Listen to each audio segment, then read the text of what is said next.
গেল টি-20 বিশ্বকাপটা বাংলাদেশের জন্য ছিল আক্ষেপের এক টুর্নামেন্ট। সেই আক্ষেপটার চূড়ান্ত পর্যায়ে নিয়ে গিয়েছিল আফগানিস্তান। কেননা বাংলাদেশকে হারানোর মধ্য দিয়ে তারা নাম লিখিয়েছিল সেমিফাইনালে। জয়ের দ্বারপ্রান্ত থেকে রীতিমতো ম্যাচটি ছিনিয়ে নিয়েছিল আফগানিস্তান।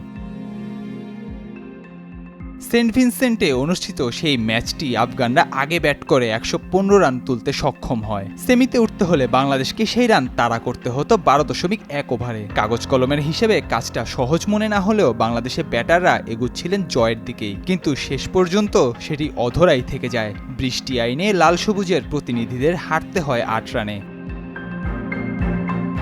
কিন্তু এই হার ছাপিয়ে আলোচনার মূল কেন্দ্রবিন্দুতে চলে আসে গুলবাদিন নাইব। বৃষ্টির আভাস পাওয়ার সঙ্গে সঙ্গে ম্যাচের শেষ দিকে অনাকাঙ্ক্ষিত এক ঘটনার জন্ম দেন তিনি। ব্যাটিংয়ে থাকা বাংলাদেশ তখন ডিএলএস পদ্ধতিতে ২ রান পিছিয়ে। বৃষ্টির সম্ভাবনা দেখায় ডাগ আউট থেকে আফগানিস্তানের প্রধান কোচ জোনাথন ট্রট সংকেত দিচ্ছিলেন সময় নিতে। সংকেত দেখার পরপরই স্লিপে থাকা গুলবাদিন নাইব মাটিতে লুটিয়ে পড়েন। যেন কিছুটা সময় নিতে চাইলেন এই পেস অলরাউন্ডার। পায়ে টান লাগা বা ক্রাম্পের কথা বলে সতীর্থের কাঁধে ভর দিয়ে মাঠ ছাড়েন তিনি। সে সময় ধারণা করা হয়েছিল ভালোই চোট পেয়েছেন হয়তো আফগানি বোলার। তৎক্ষণাৎ মাঠ থেকে উঠে গেলেও সবাইকে অবাক করে দিয়ে খানিকক্ষণ বাদে আবার মাঠে নামেন আফগানি পেসার। মাঠে নেমে স্বাভাবিকভাবে বলও করেন, বাগিয়ে নেন উইকেটও।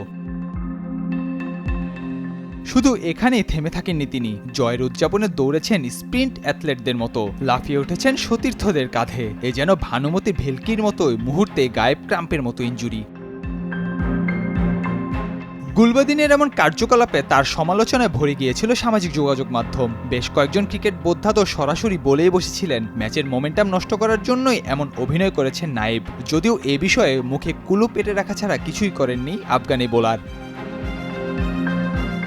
অবশেষে লম্বা সময় পার হলেও সে বিষয়ে মুখ খুললেন নাইব। আইসিসিকে দেয়া এক পডকাস্টে তিনি সেদিনকার ঘটনার জের ধরে বলেন, খুবই উত্তেজনাপূর্ণ ম্যাচ ছিল। এরই মাঝে আমার একটু সমস্যা হয়, যদিও সেটিকে বড় ইস্যু বানিয়েছে লোকজন। আমার জন্য অবশ্য ভালোই হয়েছে। ম্যাচ শেষে অনেক তারকা অভিনেতা আমাকে বার্তা পাঠিয়েছিল। সবাই বলেছিল আমি হলিউডে কাজ করতে পারি।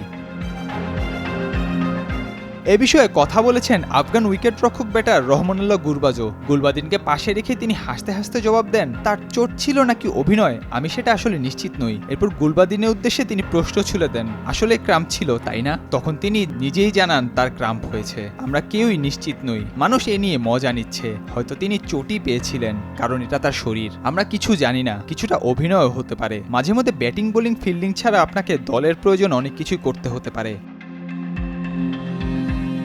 গুলবাদিন স্বাভাবিক হয়ে যেভাবে দৌড় দিয়েছিলেন সেটি দেখে গুরবাজ নিজেও অবাক হয়েছেন। তিনি বলেন, মজার বিষয় হলো গুলবাদিন ক্র্যাম্প হওয়ার ৩-৪ মিনিট পর অন্যদের চেয়ে দ্রুত গতিতে দৌড় শুরু করে। এটি মজার ও আশ্চর্যের ঘটনা। এরপর সতীর্থকে কিছুটা খোঁচা মেরে তিনি বলেন, আমিও সেই একই চিকিৎসকের কাছেই যেতে চাই। আমার যখন চোট হয়েছিল তখন আমাদের যিনি চিকিৎসক ছিলেন তিনি আমাকে দৌড়ানোর জন্য প্রস্তুত করতে পারেননি।